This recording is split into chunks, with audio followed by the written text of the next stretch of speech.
Hello everybody, welcome to my channel. Alam nyo ba kung nasan ako? Nasa isang napakagandang field dito sa Beersheba. Napakaganda talaga sa Israel. Alam nyo, lahat ng halaman dito maganda. Kahit pa nag-i-start pa sila sa pagbubulaklak, tapos nawawala yung mga bulaklak, at napakaganda ng damo kapag natutuyo na. Alam nyo po ba yung damo na parang nilalagyan ng kulay na binibenta dyan sa atin? Ayan o, tulad nito. Tuyong-tuyo siya pero ang ganda niyang tingnan. Tapos ito naman, para siyang palay. Ayan o. Para siyang palay. Tapos ayun o, may shell.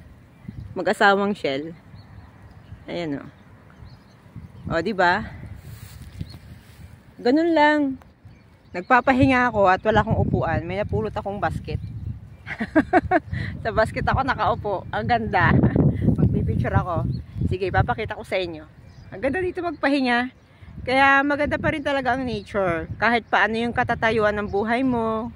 Kahit pa ang bahay mo ay kubo.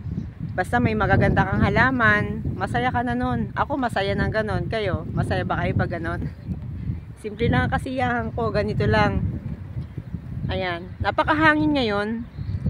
At wala pa rin pong ceasefire. Nakarinig ako ng pagsabog kanina 3 beses.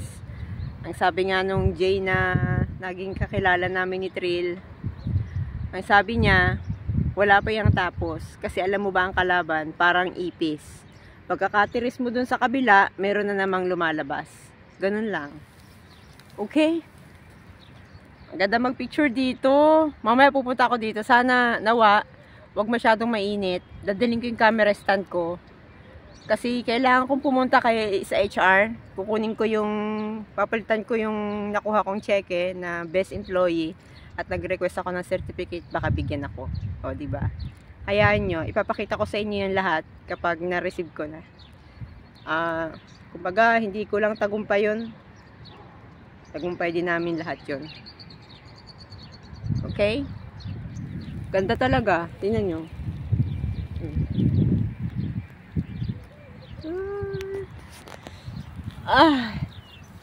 Ayan o, diba? Sarap magtambay dito. Tapos mag-ihaw-ihaw.